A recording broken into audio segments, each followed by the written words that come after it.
Hey everybody, it's Randy with Carchaeology, and I want to share with you some progress we made in the lab this week with the Canadian Standard Volkswagen Bug and the Brubaker Box.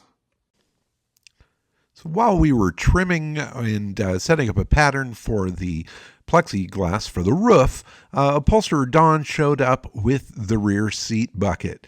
So Don picked this up from us a few weeks ago. He took it back to his shop, ordered up some crushed brown velvet that was similar to the original seating material that was in there, and then fitted it to the bucket in the same design that it was before. So getting this thing in there was a bit of a challenge, but getting it in the right direction and pointing in there, it was fun to see it land within the interior of the box. Now, landing a little tightly, but landing just the same. In any case, once this was in place, it was fun to step back, take a look at it, and then climb inside and try it on for size. So trying to do what I think is best for the interior of this, doing something that's a little fun, a little funky, something that would be a 70s van craze look, and trying to just do something cool. So Seb grabbed the phone and I climbed in and sat my butt in the seat. And, well, unfortunately, that padding is just way too thick and my head is tight up against the headliner. I think that's going to have to come out and be redone. So overall, I'm not super excited about the look here, but I wanted to give this a try, see if it's going to fit and function, and see if really this is the way to go with the interior for the Brubaker. Time will tell whether I stick with the swanky look or go to something different.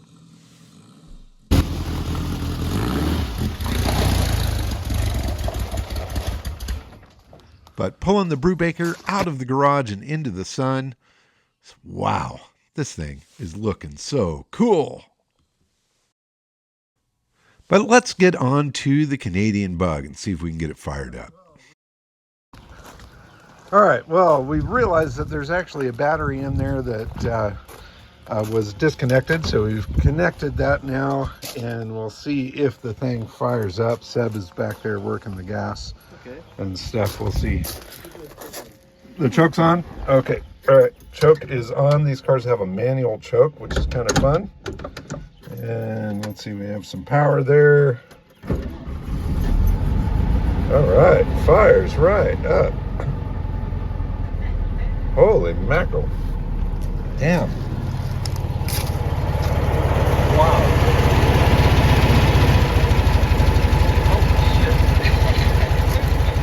That thing runs like a sewing machine. Beautiful. All right, well, we're going to pull it into the lab. We'll give it a little clean and see what it looks like after a pass with the buffer.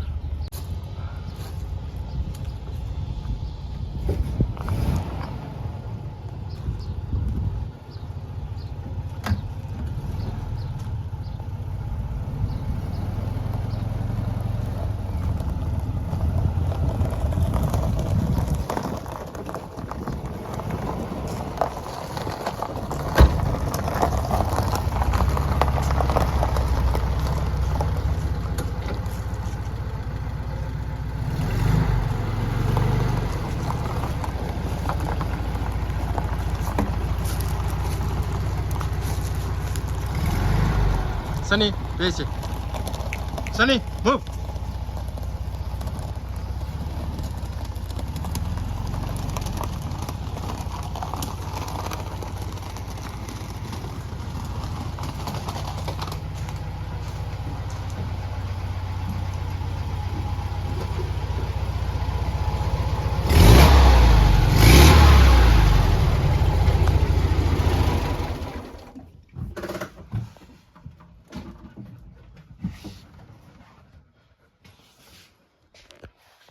Okay, some faded paint out of the Arizona desert here. Let's see what this will do with a little bit of goo on it here. All right, so polish on there. This is a Turtle Wax one and done compound. Give that a shot just by hand and see what it does here. All right, you ready for this?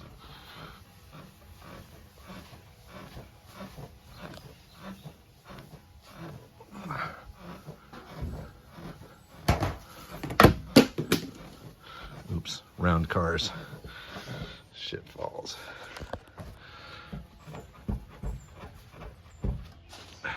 Well, just by hand, you can see a massive difference there. It's going to be really fun to go over this and really put a little bit of effort into it.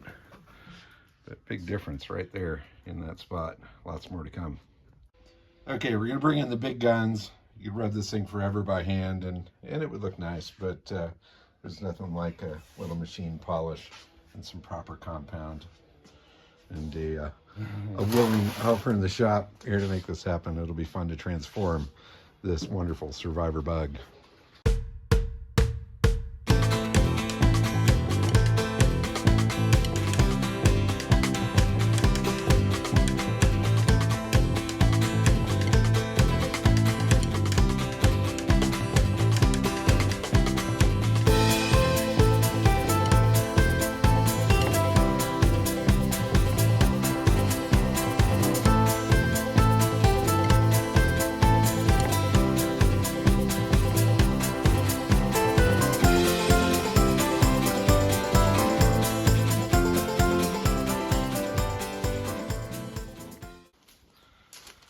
Big difference from the right to the left. Check it out. Whoop, whoop, whoop. What do you think, Sonny? Hell yeah. Now talk about a massive difference. Will you take a look at this absolutely drop dead gorgeous 60 Beetle after a good couple passes with the buffer, a little ceramic coat on there, cleaning up the tires, polishing the chrome. We got inside here, cleaned up the interior, got all the trash and stuff out of there. As you can tell, it is looking quite nice in there. What a cool car. I wanted to show you something while I'm in here that's unique to the standard models and also the Canadian Custom, is that there's no rails for these seats to slide on. They're held in place with wing nuts and those clamps. So that's another unique standard item. Super cool. We were looking at the odometer here. It shows 13,000 miles on it or so. And we realized that it's actually 113,000 miles. There's actually a book here that shows every service that this car had up until about 95,000 miles or so. This all starts in April of 1960. Every tank of gas, every oil change, every replacement part, everything jotted down in this awesome little notebook. I so love a car with this sort of history. It's just phenomenal. And this goes all the way up to 1995 when it looks like it was sold to someone from the original owner, Pat Plant. It looks like April 3rd, 1995. I think this car has changed a few hands since. Looking at the service booklet here, this also shows some stamps from the original selling dealer, which was in Ottawa. It's Morton Volkswagen, which is what the dealer license plate frame on the back says. So that's the original plate frame, which is really cool. And you can see the stamp here, Morton Motors in Ottawa. Another thing I wanted to show you here is the birth certificate from Volkswagen. If you've watched some of my videos, you're familiar with these and the way that they work. It does show that this is the original engine in this car, which is a fantastic thing. And then over here on the birth certificate itself, it shows production date February 29th, 1960. Left the factory on March 1st for St. John, Canada.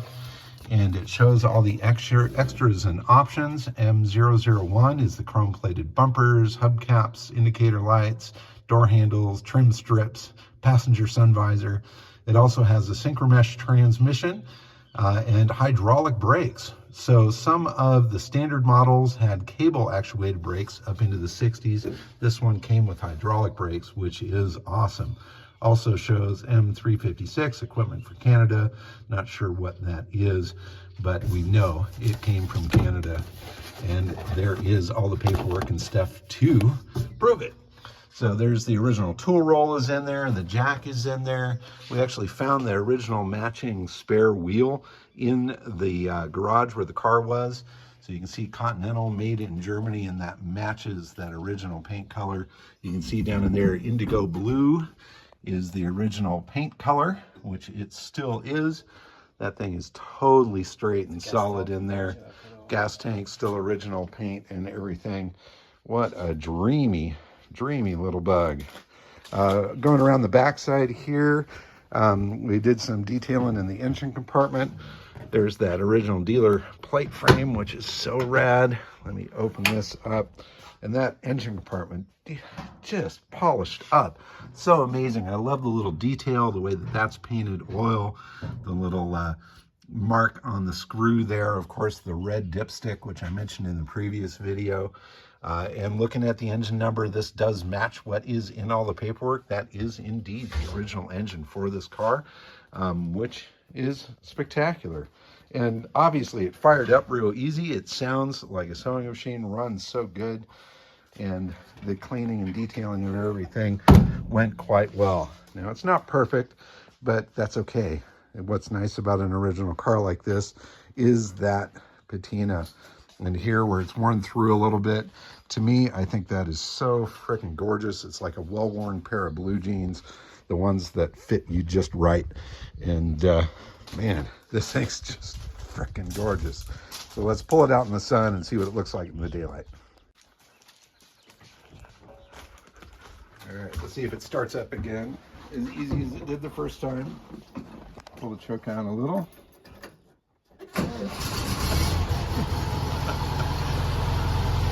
Yeah.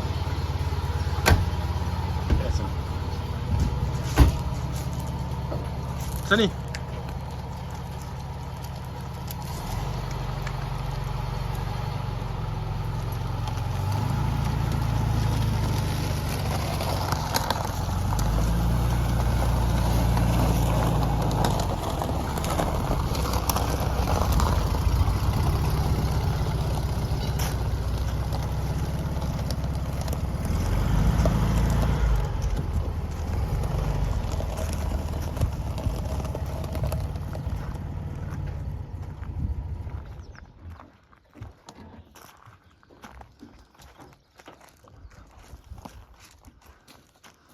Shiny.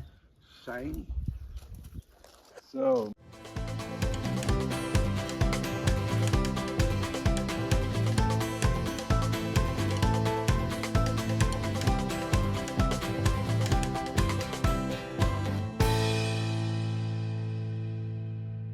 Some more progress on the Brubaker box today.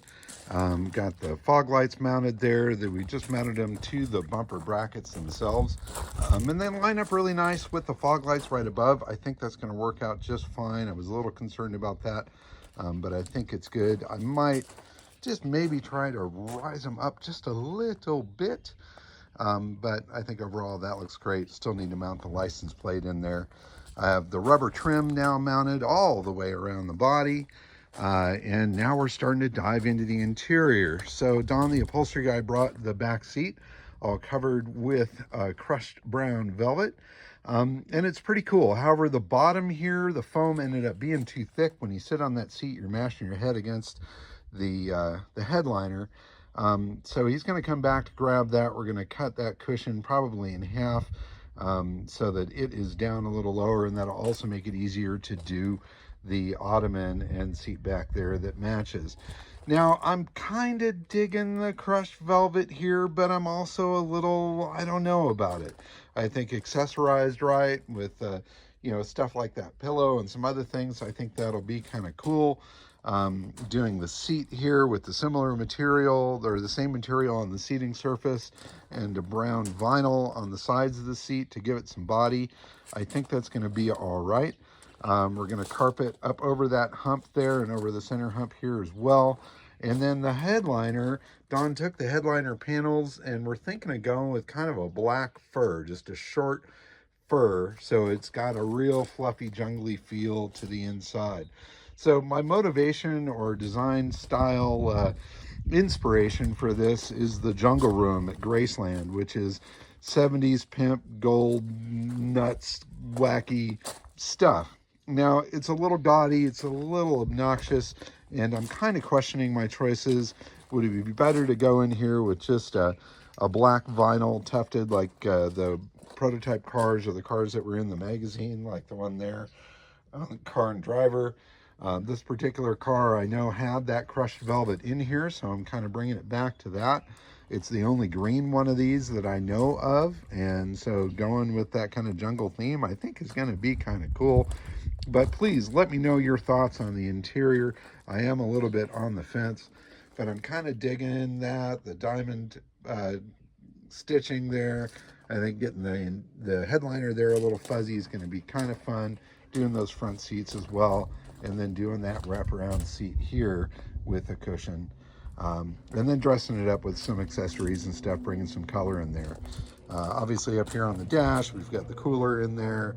I've got an 8-track player going in there. I've got some cool vintage speaker grills and stuff in there. I really want to dress this up with period swanky accessories. Around back, we completed the rubber trim around the back bumper. I think that looks really cool. I am going to get in there and paint black around the license plate recess so that that matches what is on the side of the car here, down in that little pocket around the gas door there. I think that will end up finishing that off real nice. Another thing I did today was spent some time inside treating the original fiberglass that was up in here. This was really gray and faded and looking nasty. So I trimmed that all out with a good juice that's bringing back that original black color there. I think overall it's going to look pretty sharp in there. Oh, and the other thing we did is we did measure up for the sunroof material here. We've got some smoked plexiglass that Ben took up to his workshop. He made a pattern for it. He's going to cut that, and we'll get that put in there. I also got some plexi for the side window. Unfortunately, I got the wrong thickness, so I got to go back and find something different for that. But fired it up, pulled it out of the garage. It's looking pretty badass. In any case, thank you very much for watching today. I hope you enjoyed the progress on both the 60 Beetle and our Brubaker Box. Please keep on digging them up and driving them, and thank you so much for watching us. Bye-bye.